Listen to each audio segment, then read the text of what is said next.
ठीक है, तो वेव सुनते ही आपके दिमाग में क्या समझ में आता है? चलिए, बहुत बेसिक लेक्चर है बच्चों, बिल्कुल बातें नहीं, पहले समझाएंगे कि वेव कहाँ कहाँ पे यूज होता है, क्या क्या चीजें हैं, कितने टाइप्स के वेव्स हैं, अच्छा उसका जनरल आपके ऊपर क्या इफेक्ट पड़ता है, हल्की सी फीलिंग जनरेट होगी। उसके बाद हम लोग अपने टॉपिक्स पे आएंगे, मैथमेटिकल इक्वेशंस पे आएंगे, सवालों पे आएंगे, क्वेश्चंस पे आएंगे, बट धीरे धीरे समझ तो लें कि वेव होता क्या है।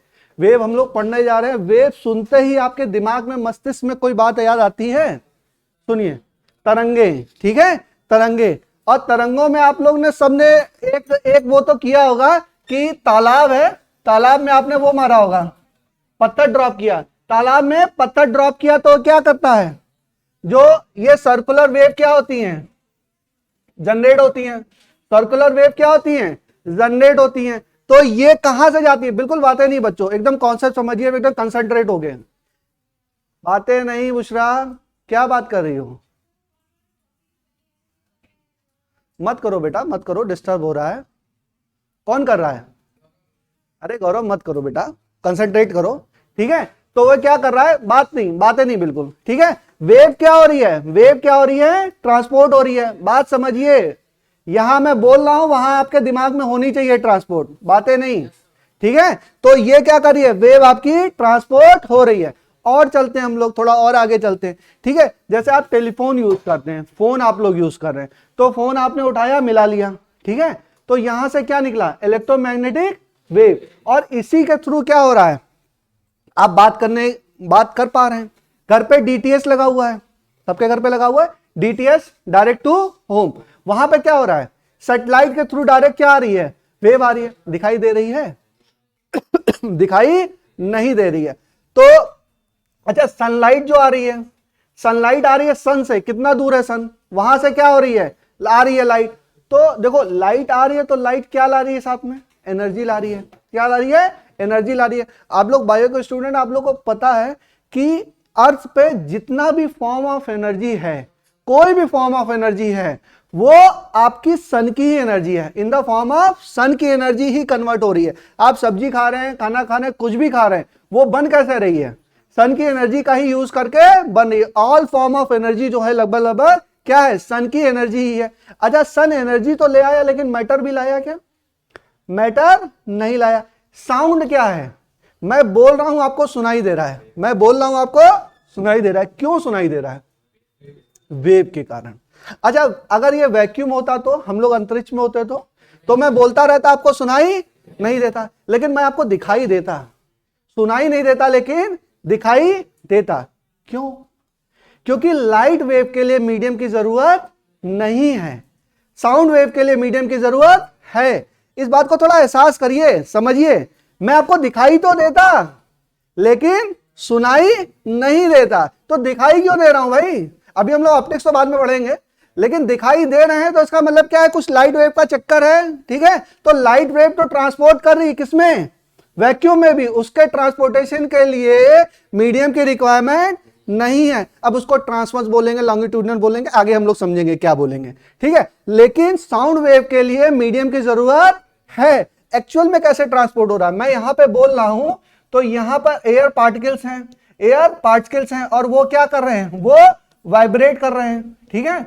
यहां पर बोल रहा हूं, देखिए,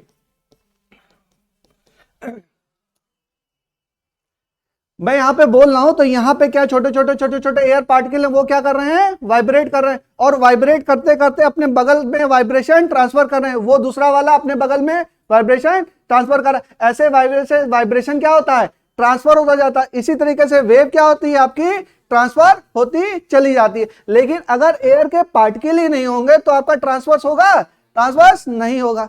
और समझिए, आप लोग बायोलॉजी के स्टूडेंट हैं, बैट के बारे में आप लोग जानते हैं, चमगादड़ जानते हैं, ठीक है। चमगादड़ रात में देख नहीं सकता है, ठीक है, लेकिन फिर भी वो चल लेता है। जो बैट होता है, क्यों चल लेता है? क्योंकि इसके पास सुपर सेंसिटिव एयर है। क्या है? Super sensitive air. ईयर कान है इसके, कान इसके बहुत बढ़िया है, ठीक है। तो ये क्या करता है? एक प्रोसेस है इको लोकेशन। क्या है? Echolocation. तो ये क्या करता है? सामने से बोलता है, सामने से तरंग छोड़ता है, और ऐसे छोड़ रहा है, सामने से टकरा के वापस आ जाती है।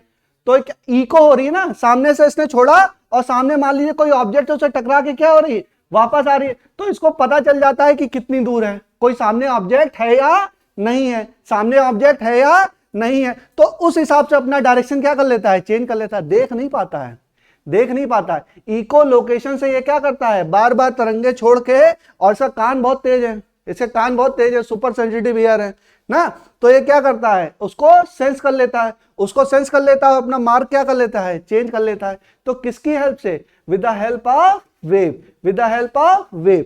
और समझिए, देखिए जब भी हम कहते हैं कि वेव का ट्रांसफर हो रहा है, जब भी हम कहते हैं वेव का ट्रांसफर हो रहा है, तो मैटर का ट्रांसफर नहीं होता है, एनर्जी का ट्रांसफर होता है।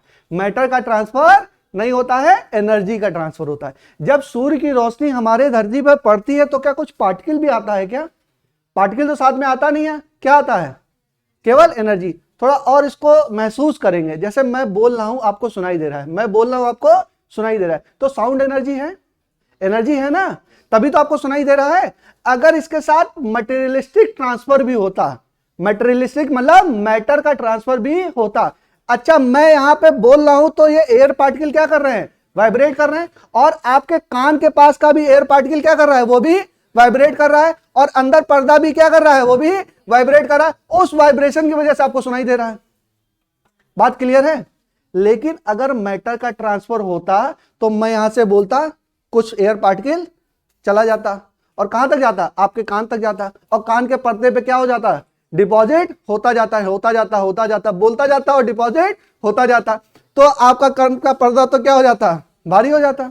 बेटा मैं बोल रहा हूं तो वाइब्रेशन फील हो रहा है, एनर्जी फील हो रही है, लेकिन अगर मैटर भी ट्रांसफर हो रहा था तो कुछ ना कुछ डिपॉजिट होने लगता ना कान पे, तो क्या डिपॉजिट हो रहा है। अब कुछ बच्चे कहेंगे नहीं सर हमारे कान में तो है वो गंदगी है, उसको साफ कराइए, ठीक है, तो वो अलग चीज है। लेकिन क्या है, जो एनर्जी है, एनर्जी का ट्रांसपोर्टेशन हो रहा है, मैटर का ट्रांसपोर्टेशन नहीं हो रहा है। इस बात को आप लोग समझ गए अच्छे से। साउंड एनर्जी का एग्जांपल लिया, मैंने समझा दिया कि साउंड एनर्जी में एनर्जी ट्रांसफर हो रही है लेकिन मैटर ट्रांसफर नहीं हो रहा है। तो जब भी हम चर्चा करेंगे वेव की, तो वेव में एनर्जी का ट्रांसफर होता है, मैटर का ट्रांसफर नहीं होता। इस बात को रटेंगे नहीं, समझेंगे। क्या समझ में आ गया? आई होप समझ में आ गया होगा, ठीक है।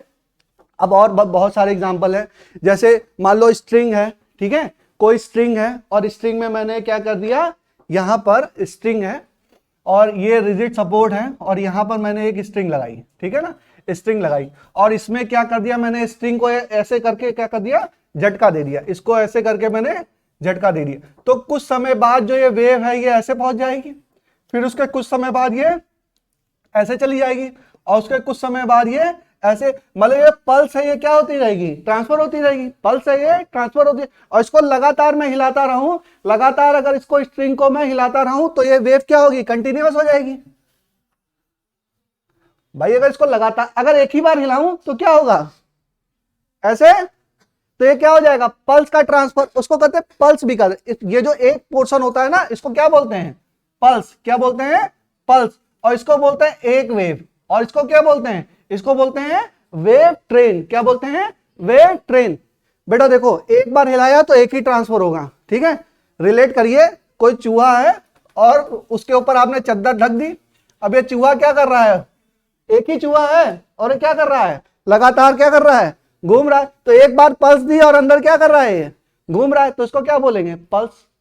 फिर क्या कर दिया आपने, बहुत सारा ये इसको झटका दिया तो क्या होगा, पल्स। उसके बाद ज्यादा दिया तो क्या होगा, वेव ट्रेन, ठीक है। तो समझ में आया कि अगर एक पोर्शन है तो उसको पल्स बोलेंगे, इसको बोलेंगे वन वेव, और इसको बोलेंगे वेव ट्रेन, ठीक है। ये सारी कहानी हो जाएगी। और देखिए, और सोनार सिस्टम समझिए, एक होता है सोनार। सोनार क्या बोलते हैं, हाँ जो ज्वेलरी वली बनाता है उसको नहीं बोलते सोनार, क्या बोलते हैं, साउंड नेविगेशन एंड रेंजिंग। क्या है, साउंड नेविगेशन एंड रेंजिंग। इसका क्या यूज है, गहराई नापने के लिए यूज होता है। बेटा देखो, एक्चुअल में सोनार सिस्टम है, इसका बहुत मल्टीपल यूजेस है, कोई एक यूज नहीं है। वेव का एक यूज नहीं है, बहुत सारे यूज है। कोई शिप है, मान लीजिए शिप जा रही है, तो गहराई देख रहे हैं ना कि गहरा कितना गहरा है, कि तलहटी कितनी गहरी है, तो पहले वेव वहां से ड्रॉप करेंगे, फिर ड्रॉप करेंगे तो वो एक मीडियम से जब लास्ट तक जाएगी सरफेस तक, मतलब यहां पर कोई शिप चल रही है, यहां पर कोई शिप है मान लीजिए, और ये समुद्र का बेस है, तो यहां पर वेव गई, यहां से टकरा के वापस आई, तो उसमें हमने टाइम पीरियड वगैरह कुछ भी मेजर करके हमने इसमें निकाल लिया, ये हाइट हमने निकाल ली कि एच हमारा कितना है, इसको हमने नोट कर लिया। तो यहां पर थोड़ा सा और आगे बढ़े, थोड़ा सा और आगे बढ़े तो हमने देखा नहीं ये हाइट पहले तो मान लो आ रही थी 200 मीटर, मान लीजिए 200 मीटर आ रही, उसके बाद हमने देखा कि यहां पर क्या है 50 मीटर हाइट आ रही है, तो इसका मतलब क्या है, हो सकता है अंदर एक माउंटेन हो सकता है अंदर एक माउंटेन, ऐसा भी हो सकता है कि अंदर कुछ ऑब्जेक्ट पड़े हों, ठीक है, ऐसा भी हो सकता है कोई मछली वगैरह हो, मछली के झुंड जो होते हैं ना, जो मछुआरे होते हैं वो झुंड में मछली पकड़ते हैं, तो वो भी सोनार सिस्टम का यूज करते हैं। सोनार सिस्टम लगाया, उससे देखा अगर टकरा के वापस आ रहा है एकदम तलहटी, भाई समुद्र की गहराई तो पता चल जाती है ना, वो भी पहले गहराई नाप ली आपने, फिर देखा कि किसी जगह पर गहराई क्या हो गई, कम हो गई, गहराई क्या हो गई, कम हो गई, तो यहां पे पॉसिबिलिटी है कि कोई ना कोई बड़ा ऑब्जेक्ट होगा, या हो सकता है मछलियों का झुंड हो, या कुछ भी हो सकता है, सी वगैरह डूब जाता है तो भी हम लोग इसकी गणना करते हैं, जैसे टाइटैनिक जहाज डूब गया तो उसको भी टकरा के वापस आई वेव, तो हमने उसको देख लिया कि कहां पर है। सोनार सिस्टम के मल्टीपल यूज है, डिफेंस सिस्टम में यूज हो सकता है, जैसे पूरा पूरा क्या है, नीचे पनडुब्बी जा रही है आपके सी के अंदर से, तो झांक के तो देख नहीं सकते हो, कैसे देखोगे, मैं नीचे से झांक के देख लोगे, समुद्र के अंदर से पनडुब्बी जा रही है, तो सोनार सिस्टम पूरा आपने डिप्लॉय कर रखा है, अगर नीचे से कुछ निकलेगा तो वहां पे क्या होने लगेगा, वहां पे आ जाएगा कि देखो नीचे से ये हमारा क्या हो रहा है, पार्टिकल जा रहा है। तो सोनार सिस्टम का यूज करके वेव के मैक्सिमम यूज हैं, आप वेव के यूज के बिना आप जिंदगी की कल्पना नहीं कर सकते हैं, आपके मोबाइल फोन से लेकर और आपकी हार्ट बीट तक वेव का यूज है। अगर कोई बीमार होता है उसका भी क्या होता है, बीमार होता है तो देखा होगा ना, डॉक्टर लोग दिखाते हैं, छोड़े मैं ऐसा ऐसा चल रहा है, तब तो क्या है, जिंदा है, और सीधा हो गया तो खत्म। तो ये सारे क्या हैं, ये सारे वेव के यूज हैं। तो from the starting of your life यहां पर मोबाइल फोन का यूज करना है, चाहे टीवी का यूज करना है, चाहे आपकी लाइफ सेविंग डिवाइसेस का यूज करना है, चाहे आप आईसीयू ऑपरेट कर रहे हैं उसको आपको समझना है, तो उसमें हर जगह आपको वेव की समझ होनी चाहिए। अब बात समझ लीजिए, एज ए डॉक्टर भी आपको वेव्स की समझ होनी चाहिए, क्योंकि जब आप लोग आईसीयू का मॉनिटर्स देखेंगे ना तो उसके पैरामीटर्स आपको पता होने चाहिए, इसको हार्मोनिक्स बोलते हैं, क्या बोलते हैं, हार्मोनिक्स। तो अगर वेव तुमने ढंग से पढ़ रखी है तब तो तुम उसकी रीडिंग जान पाओगे, नहीं तो रीडिंग नहीं समझ पाओगे। अल्ट्रासाउंड करते हैं, अच्छा वो अल्ट्रासाउंड हो गया, उसमें भी ऐसे वेव्स बन के आते हैं ना, तो वेव्स की स्टडी आपने अभी नहीं की तो तब भी नहीं कर पाओगे। उसके बाद तुम वो कर बातें नहीं करो बेटा, ठीक है, अगर जो इंस्ट्रूमेंट पैनल है अगर उसको भी पढ़ना आपको नहीं आता तो भी आपके लिए दिक्कत है। तो आपको वेव की स्टडी करना जरूरी है, ठीक है। तो आज की कहानी में हम लोग ने ये समझ में आया कि जरूरी है वेव की स्टडी करना, कल हम लोग स्टार्ट करेंगे, ठीक है।